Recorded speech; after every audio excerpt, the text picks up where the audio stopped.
اس سے پہلے سورہ آل عمران کی مختلف اور الگ الگ آیتوں کا خلاصہ اور ان کی تفسیر پیش کی گئی۔ آج سے حضرت عیسیٰ علیہ السلام، ان کے نانا جان، ان کی والدہ محترمہ، ان کے رشتے میں ماموں حضرت زکریا، حضرت یحییٰ وغیرہ کا تذکرہ ہوتا ہے۔ ہوا یہ تھا کہ فافوزہ کی دو بیٹیاں تھیں، ایک بیٹی کا نام حنا تھا، دوسری بیٹی کا نام عیشاع تھا۔ حنا یہ حضرت مریم رضی اللہ تعالی عنہا کی والدہ ہیں، جن کا نکاح حضرت عمران سے ہوا، اور عیشاع فافوزہ کی وہ بیٹی ہیں جن کا نکاح حضرت زکریا علیہ السلام سے ہوا۔ دونوں بہنیں اولاد کی نعمت سے محروم رہیں۔ چنانچہ ایک بار ایسا ہوا کہ ایک پرندہ دانہ لا کر کے اٹھا کر کے چونچ میں اپنے بچے کو کھلا رہا تھا۔ دیکھا حضرت حنا رضی اللہ تعالی عنہا نے دیکھا تو دل میں خواہش پیدا ہوئی، کاش ہمارے یہاں بھی کوئی بچہ ہوتا تو اس بچے کو میں ایسے اپنے ہاتھوں سے کھانا کھلاتی۔ چنانچہ دل میں خواہش پیدا ہوئی، اور پیدا ہونے کے بعد انہوں نے رب کی بارگاہ میں عرض کیا کہ مولا، جو مجھے تو عطا فرمائے گا وہ بیت المقدس کی خدمت کے لیے میں وقف کر دوں گی، آزاد کر دوں گی۔ چنانچہ اس زمانے میں بیت المقدس کی خدمت کے لیے لوگ اپنے بچوں کو وقف کر دیا کرتے تھے، ان کی خدمت کیا کرتے تھے۔ چنانچہ معاملہ یہ ہوا کہ اللہ تعالیٰ کا کرم ہوا، وہ 19 سے ہو گئی، اور جب 19 سے ہو گئی انہوں نے یہ کہا کہ اللہ تیری راہ میں جو کچھ بھی میرے پیٹ میں ہے میں تیری راہ میں وقف کر دوں گی، بیت المقدس کے لیے وقف کر دوں گی۔ تو ان کے شوہر حضرت عمران سے انہوں نے بتایا، تو حضرت عمران نے کہا تم نے وقف کی تو بات کر دی ہے، منت مان لی ہے، لیکن ذرا بتاؤ، لڑکا ہمیشہ وقف ہوتا ہے بیت المقدس کی خدمت کے لیے، اگر لڑکی پیدا ہوئی تب کیا کرو گے؟ تب انہوں نے کہا کہ میں نے یہ نہیں کہا کہ لڑکا ہوگا، میں نے کہا میرے پیٹ میں جو کچھ ہے اللہ تیری راہ میں۔ پھر اس کے بعد ایک زمانہ گزرا، کچھ وقت گزرا، حضرت عمران کا وصال ہو گیا، وہ پردہ فرما گئے، اور حضرت مریم رضی اللہ تعالی عنہا کی ولادت ہوئی۔ مریم کے معنی ہوتا ہی ہے بیت المقدس کی خدمت کرنے والی، بیت المقدس کی خادمہ، یہی مریم کا معنی بھی ہوتا ہے۔ جیسے ہی بچی کی ولادت ہوئی تو انہوں نے کہا اے پروردگار عالم، میرے گھر میں بچی پیدا ہوئی، لیس الذکر کالانثیٰ، اور لڑکی لڑکے کی طرح نہیں اور لڑکا لڑکی کی طرح نہیں، تو میں کس کو کیسے تیری راہ میں اس کو وقف کروں؟ اور اس کے بعد انہوں نے یہ کہا کہ اے اللہ، بچی کو اور اس کی اولاد کو شیطان سے محفوظ کرنے کے لیے تیری پناہ اور تیری حفاظت میں دیتی ہوں، یہ کہا۔ اور پھر ایک اس کے بعد حضرت زکریا جو رشتے میں خالو لگتے تھے حضرت مریم رضی اللہ تعالی عنہا کے، ان کے پاس لے کے گئے۔ اس زمانے میں جو بیت المقدس کی خدمت کیا کرتے تھے، سب کی نگرانی، دیکھ بھال اور ان کی پرورش، ان کی تربیت حضرت زکریا علیہ السلام کر رہے تھے، اور حضرت زکریا سے پہلے حضرت عمران کر رہے تھے۔ تو چونکہ حضرت عمران جو حضرت مریم کے والد ہیں وہ تربیت کرتے تھے، تو سب ان کے گویا کہ شاگرد تھے، اور ہر شاگرد چاہتا ہے کہ میں اپنے استاذ کے بچوں کی خدمت کروں، گھر والوں کی خدمت کروں۔ تو حضرت مریم رضی اللہ تعالی عنہا کی والدہ حضرت حنا گود میں لے کر کے حضرت مریم کو پہنچی بیت المقدس، اور کہا کہ ان کی پرورش کا معاملہ ہے، ان کی خدمت کا معاملہ ہے۔ تو سب نے کہا کہ میں پرورش کروں گا، میں پرورش کروں گا۔ تب ایسے صورت میں حضرت زکریا علیہ السلام نے کہا کہ میرا حق زیادہ بنتا ہے، اس لیے کہ میں ان کا خالو ہوں اور یہ حق مجھے زیادہ بنتا ہے۔ تو سب لوگوں نے کہا رشتے کی بنا پر فیصلہ نہیں ہوگا، محبت کی بنا پر فیصلہ ہوگا۔ ہر کوئی اپنی اپنی باتیں پیش کر رہا تھا۔ تو حضرت زکریا، چونکہ اس زمانے میں وہ لوگ قلم سے تورات پہ لکھتے تھے، حضرت زکریا نے یہ حکم دیا کہ دریا میں اپنے اپنے قلم بہتے ہوئے پانی میں ڈالو، جس کا قلم نہیں ڈوبے گا، نہیں بہے گا، وہی آدمی جو ہے حضرت مریم کی پرورش کرے گا۔ جب یہ بات ڈالی گئی تو ظاہر سی بات ہے قلم کو تو پانی میں بہنا ہے، قلم کو تو پانی میں ڈوبنا ہے، لیکن سب نے ڈالا، سب کا قلم کسی کا ڈوب رہا ہے، کسی کا بہہ رہا ہے۔ حضرت زکریا نے ڈالا، وہیں پہ جو کا تو پڑا رہا، جیسے ہی پڑا رہا تو انہوں نے کہا اب میں اس کی پرورش کروں گا۔ انہوں نے پرورش کے لیے حضرت مریم رضی اللہ تعالی عنہا کے لیے لیا گود میں، اور لینے کے بعد جو ان کا محراب عبادت خانہ تھا وہیں سے اوپر ایک بالا خانہ چھت بنا رکھی تھی، وہیں پر حضرت مریم کو انہوں نے رکھ کر کے پرورش کی۔ اللہ تبارک و تعالی وہیں پر حضرت مریم کے لیے بے موسم جنت سے پھل بھیجا کرتا تھا۔ ایک مرتبہ حضرت زکریا کا چڑھے اور دیکھا بے موسم پھل، تو کہا اے مریم، بچپن ہے ابھی، بچپن ہے، کہا اے مریم یہ پھل کہاں سے آئے؟ قرآن میں بھی اس کا تذکرہ موجود ہے۔ تو حضرت مریم نے فرمایا میرے اللہ نے میرے واسطے جنت سے بھیجے۔ تو ان کے دل میں بات پیدا ہوئی کہ پروردگار عالم جب مریم کے لیے جنت سے پھل بھیج سکتا ہے تو میرے گھر میں بھی کسی بچے کی ولادت نہیں ہوئی ہے، تو میں اپنے رب سے دعا کروں گا، ضرور میرا پروردگار مجھے اولاد کی نعمت عطا فرمائے گا۔ وہیں پر انہوں نے ہاتھ اٹھا دی اور اللہ کی بارگاہ میں دعا کی، اللہ تعالیٰ نے حضرت یحییٰ علیہ السلام کی ولادت کی بشارت عطا فرمائی۔ یہ ہے خلاصہ، اور آگے انشاءاللہ سلسلہ چلتا رہے گا۔ دیکھیں اللہ تعالیٰ کیا فرماتا ہے۔ رب فرماتا ہے اذ قالت امرأۃ عمران ربی انی نذرت لک ما فی بطنی محررا فتقبل منی۔ کیا کہا؟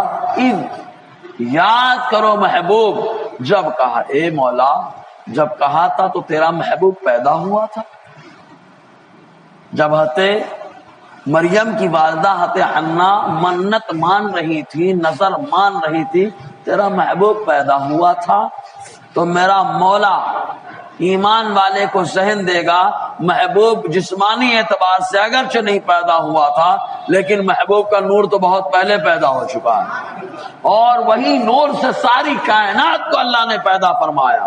اب ذرا دیکھیں دریا کا پانی جہاں جہاں پہنچتا ہے دریا وہاں وہاں رہتا ہے، اللہ نے سب سے پہلے ہمارے نبی کے نور کو پیدا فرمایا، پھر اسی نور سے ساری کائنات کو بنایا ہے، تو ساری کائنات میرے نبی کے نور سے بنی ہے، اس لیے نور جہاں جہاں ہوگا میرے نبی کا جلوہ وہاں وہاں ہوگا، میرے نبی کا جلوہ وہاں وہاں ہوگا۔ اس لیے رب فرماتا ہے محبوب یاد کرو، کیا یاد کرو؟ کہا امرأۃ عمران، عمران کی بیوی، عمران کی بیوی، عمران دو بتا چکا ہوں، ایک عمران حضرت موسیٰ علیہ السلام کے والد ذی وقار، دوسرے عمران حضرت عیسیٰ علیہ السلام کے نانا جان۔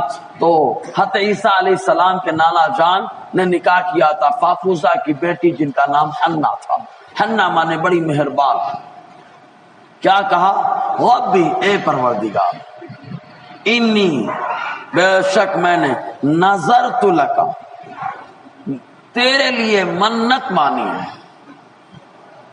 کس چیز کی؟ معافی بطنی محررہ، کہ جو کچھ میرے پیٹ میں محررہ آزاد ہوگا بیت المقدس کی خدمت کے لیے۔ سبحان اللہ، ہے نا، ہمارے یہاں منت مانتے ہی نہیں لوگ، مانے نا منت، ایسی منت مان لے میں، اے اللہ کہ جو بچہ پیدا ہوگا تیری راہ میں ہوگا، عالم بنے گا، حافظ بنے گا، ہاں ایسی منت مانے تو حضرت عیسیٰ کی نانی جان کی سنت ادا ہو جائے ہیں جی۔ اچھا، حضرت عیسیٰ کی نانی جان، حضرت عیسیٰ علیہ السلام کی نانی جان نے بتایا کہ بچہ پیٹ میں آئے تو نیت کیا ہونی چاہیے؟ اگر نیت تم یہ رکھو کہ اللہ کے گھر کی خدمت کریں، مصطفیٰ کے در کی خدمت کریں، مدرسوں کی خدمت کریں، یہ منت، یہ نیت دل میں رکھو، تو اللہ تبارک و تعالی حضرت عیسیٰ تو نہیں بنائے گا لیکن حضرت عیسیٰ کا غلام ضرور بنا دے گا، حضرت عیسیٰ کا تیور ضرور عطا فرما دے گا، حضرت مریم کے طریقے پہ چلنے کا سلیقہ ضرور عطا فرمائے گا۔ تو پیٹ میں بچہ ہو تو نیت اچھی ہونی چاہیے۔ اب نظر کی بات ہے، نظر ہمارے یہاں پہلے نظر شرعی، منت دو طریقے کی ہوتی ہے، ایک منت شرعی اور ایک منت لغوی، لغوی نہیں، لغوی مانے تو بیکار، لغوی لغت سے۔ منت شرعی کے لیے تین شرط ہے، اللہ کے لیے ہو، عبادت ہو، دوسرے مقام پر واجب ہو۔ اللہ کے لیے ہو، اگر کسی نے منت مانی اللہ کے علاوہ کے لیے تو کہا یہ منت شرعی نہیں، منت لغوی ہو سکتی ہے. کہا اللہ کے لیے ہو منت. دوسری چیز عبادت ہو، عادت نہ ہو کوئی منت مانے کہ میں پیٹ بھر کھانا کھاؤں. عبادت ہونی چاہیے. کوئی منت مانے میں شاندار کپڑا پہنوں گا، عبادت ہونی چاہیے. سب عادت کی بات ہے. تو اللہ کے لیے ہو، عبادت ہو، اور کسی مقام پر واجب ہو. سمجھ رہے کہ نہیں؟ جیسے نماز 5 ٹائم کی فرض ہے، واجب بھی ہے وتر.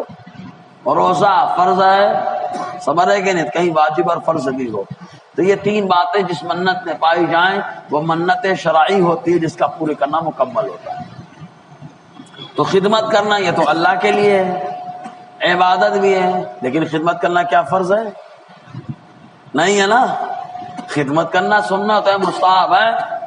تو کہا کون سی منت ہوئی؟ کہا منت لغوی ہوئی. تو کہا منت لغوی کا کیا حکم ہے؟ کہا مصطفیٰ سے پوچھو. ابن ماجہ کی حدیث پاک، ایک صحابی آئیں اور آنے کے بعد عرض کرتی ہیں اے اللہ کے نبی صلی اللہ علیہ وسلم، میں نے منت مانی ہے کہ مسجد اقصی میں جاؤں گی، بیت المقدس میں، وہاں جا کر چراغ جلاؤں گی. مصطفیٰ نے فرمایا تو اپنی منت پوری کر لے. سبحان اللہ. کہا چراغ جلانا فرض ہے؟ نہیں. کہا جب فرض اور واجب نہیں تو منت شرعی نہیں. اللہ کے لیے تو جلا رہی ہے. وہ عبادت ہے مسجد کو روشن کرنا، تبھی تو مسجد کو روشن کرو. تو مصطفیٰ دعا دیں اے تمیم، جس طریقے سے تم نے اللہ کے گھر کو روشن کر دیا ہے اللہ تمہارے گھر کو روشن فرما دے. آقا نے دعا دی ہے تمیم داری کے لیے. اسی لیے تو کیرلا روشن ہے، یہ کہتے تمیم داری وہیں پہ آرام فرمائے. جی تو منت پوری کر لی. ایک دوسری روایت ترمذی شریف کے اندر ہے، ایک صحابیہ آقا علیہ السلام ایک غزوے سے واپس آئے. جب آئے تو وہ آئیں اور آنے کے بعد انہوں نے عرض کیا اے اللہ کے نبی صلی اللہ علیہ وسلم، میں نے منت مانی تھی کہ اگر آپ صحیح و سالم آ جائیں گے، محفوظ آ جائیں گے، کچھ آپ کو تکلیف نہ ہوگی، تو میں آپ کے سامنے دف بجاؤں گی. ڈھپلی، دف، ڈھول نہیں، ڈھپلی. خبر ہے کہ نہیں؟ دف بجاؤں گی. تو دف بجانا کوئی فرض ہے؟ واجب ہے؟ تو کہا منت شرعی نہیں، لغوی ہے. تو مصطفیٰ نے فرمایا بجا لو. چنانچہ وہ دف بجانے لگی، اتنے میں ابو بکر آ گئے. دف بجاتی رہی، خاموش نہ ہوئی. پھر عمر آ گئے. جیسے ہی عمر کو دیکھا تو اس نیچے دف کو رکھ لیا، اس کے اوپر وہ صحابیہ بیٹھ گئیں. جب بیٹھ گئی مصطفیٰ مسکرانے لگے، اور مسکراتے ہوئے میرے آقا نے فرمایا اے عمر تم سے شیطان بھاگتا ہے. سبحان اللہ. اے عمر تم سے شیطان بھاگتا ہے. سمجھ رہے نا؟ تو منت کی 2 قسمیں ہوتی ہیں، منت شرعی، منت لغوی. منت شرعی کے لیے 3 چیزیں ہونا شرط ہے، اللہ کے لیے ہو، عبادت ہو، اور کہیں دوسرے مقام پر فرض یا واجب. جی انہوں نے کہا آزاد. فتقبل منی، اے اللہ، اے اللہ تم میری طرف سے میری منت کو قبول فرما. سبحان اللہ. اچھا ایک چیز اور، کھانا کھلانا فرض ہے کیا؟ ایسے ہی عام طور سے لوگوں نہیں، مستحب ہے. مستحب ہے کھانا کھلانا. اب کسی نے منت مانی کہ میں 11ویں کی نیاز کروں، منت مانی، تو اب آپ بتائیے یہ منت شرعی ہے منت لغوی ہے؟ لغوی ہے. کیا ہے؟ لغوی نہیں. کیا؟ لغوی. لغوی مانے تک بیکار. منت کوئی بیکار ہوتی ہے؟ لغوی، لغت کے اعتبار سے منت، سمجھ رہے نا؟ شرعی نہیں ہے. ٹھیک ہے. ایسے ہی قسم بھی ہوتی ہے. ایک قسم شرعی ہوتی ہے، قسم ایسے ہی پھوکٹ کی ہوتی ہے. بات بات میں قسم سے قسم کھا گیا تو کہا اس کو توڑنے پہ کفارہ؟ کہا نہیں، اللہ تعالی کے نام کی قسم ہو تو وہ قسم قسم شرعی ہے. اور فقہاء نے فرمایا پہلے کہ قرآن کی قسم قسم شرعی نہیں ہے، لیکن اب چونکہ بات بات میں قرآن کی قسم لی جاتی ہے تو متاخرین فقہاء نے کہا کہ قرآن کی قسم بھی قسم شرعی ہے. قرآن کی قسم بھی کیا ہے؟ قسم پہلے نہیں تھی، ابھی کیا ہو گئی؟ شرعی ہو گئی. اور قسم کا کفارہ کیا؟ 7ویں پارہ پہلے صفحے میں اللہ تعالیٰ نے کفارے کا تذکرہ فرمایا کہ کوئی قسم کھا لے شرعی تو اس کو توڑ دے تو 3 دن کا روزہ رکھے، 10 مسکین کو پیٹ بھر کھانا کھلائے، کپڑا پہنائے، غلام آزاد کرے اگر غلام کا پایا نہیں لاتا۔ جی 7ویں پارے میں شروع میں تو رب کی بارگاہ میں کہا فتقبل منی، اے اللہ منت میں نے مانی ہے اسے تو قبول فرما، انکا انت السمیع العلیم۔ کوئی کہے اللہ سن رہا ہے کیا، اللہ جانتا ہے کیا تم نے منت مانی؟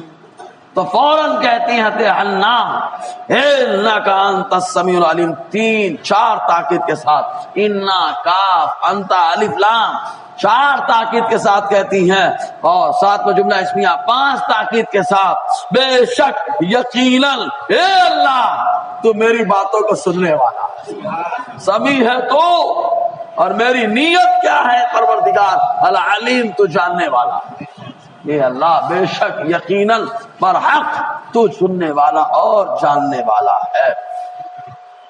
تو منت مان لی، جب پیٹ میں ہے منت مان لی، نیت کر لی۔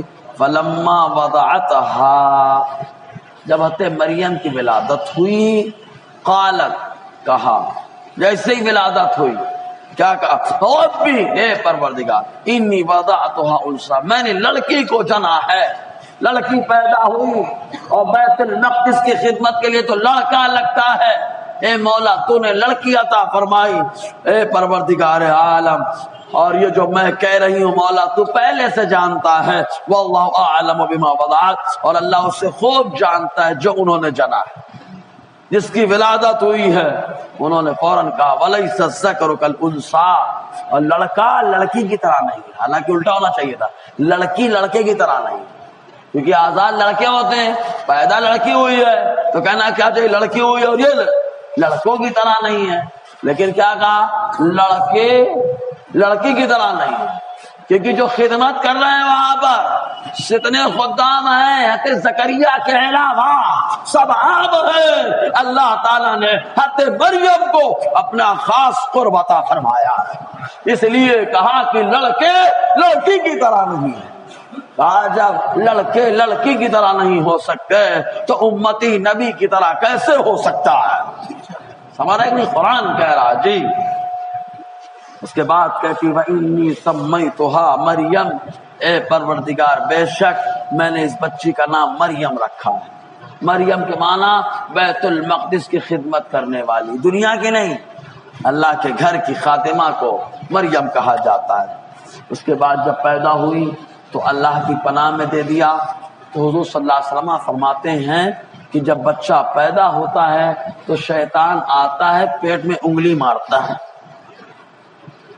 چھپاتا ہے، جب پیٹ میں انگلی مارتا ہے تو بچہ روتا ہے۔ اب رونے میں یہ اور بات ہے کہ اس میں بڑی حکمتیں ہیں، بچہ نہ روئے تو ہم لوگ روئیں، بچہ روئے ہم خوش، بچہ نہ روئے سب ٹینشن میں۔ کیوں ٹینشن میں ہے؟ مصطفیٰ کے طریقے کو دیکھیں گے تو خوش ہو جائیں گے۔ آقا نے فرمایا جب بچہ پیدا ہوتا ہے تو شروع کے 6 مہینے اللہ کا ذکر کرتا ہے، پھر دوسرا 6 مہینہ مصطفیٰ پہ درود پڑھتا ہے، تیسرا 6 مہینہ جب روتا ہے تو ماں باپ کے لیے بخشش کی دعا کرتا ہے۔ اے اللہ تو رونے سے لوگ کیوں خوش ہو رہے ہیں؟ تو مولا کی طرف سے ذہن ملے گا کہ جب روتا ہے تو میرا ذکر کرتا ہے، جب ذکر کرتا ہے تو خون کا دوڑان شروع ہو جاتا ہے، بیماریاں دور ہو جاتی ہیں۔ تو کہا بچہ پیدا ہوا اللہ کا ذکر کر رہا ہے، بیماری دور ہو گئی، تو معلوم یہ ہوا بیماری کو بھگانا ہے تو اللہ کے ذکر کو اپنانا ہے۔ سمجھ رہے کہ نہیں؟ دوسری بات شیطان نے مارا، وہ سمجھ رہا تھا کہ ہم نقصان پہنچا رہے ہیں، اس پاگل کو کیا معلوم کہ تو انگلی چھپا رہا ہے، لیکن اللہ کا بندہ اللہ کا ذکر کر رہا ہے، وہ تکلیف پہنچانے آیا تو اللہ جسے چاہے چن لے، جس چیز کے لیے چاہے چن لے، لیکن اس کے باوجود کچھ اللہ کے بندے ہیں کہ شیطان ان کے قریب بھی نہیں آ پاتا۔ حضور نے فرمایا آتا ہے انگلی مارتا ہے، بچے پریشان ہو جاتے ہیں، لیکن حضرت عیسیٰ کے پاس نہیں آ پایا، سبحان اللہ، حضرت مریم کے پاس نہیں آ پایا۔ اس کی وجہ یہ تھی، صحابہ نے پوچھا حضور جب آپ پیدا ہوئے تو آپ کی پیدائش میں آیا تھا کہ نہیں قریب؟ آیا تھا کہ نہیں قریب؟ حضور نے فرمایا آیا تھا، لیکن جبریل نے اپنے پاؤں سے مارا تو جبل ابو قبیس پہ جا کے گرا، اور جب گرا تو خوب رویا۔ جب رویا تو اس کی ذریت نے کہا کیوں رویا؟ کہا رلانے والا آ گیا۔ اب غور کریں، رلانے والا آیا، کہا کس کو رلانے والا؟ کہا شیطان اس کی ذریت کو رلانے والا آیا، اور خدا کے بندوں کو مسکراہٹ دینے والا آیا۔ تو جس کی تسکین سے روتے ہوئے ہنس پڑے، اس تبسم کی عادت پہ لاکھوں سلام۔ جی تو اللہ تعالیٰ فرماتے ہیں، انہوں نے کیا کہا؟ وَإِنِّي أُعِيذُهَا بِكَ وَذُرِّيَّتَهَا مِنَ الشَّيْطَانِ الرَّجِيمِ، اے اللہ بے شک میں ان کو تیرے پناہ میں دیتی ہوں، اور ان کی اولاد کو، پناہ مطلب حفاظت، ان کو، ان کی ذریت کو تیری پناہ میں دیتی ہوں شیطان سے۔ کہا شیطان کیا؟ شیطان ہے کیسا؟ کہا الرجیم، جو مردود ہے۔ شیطان کیا ہے؟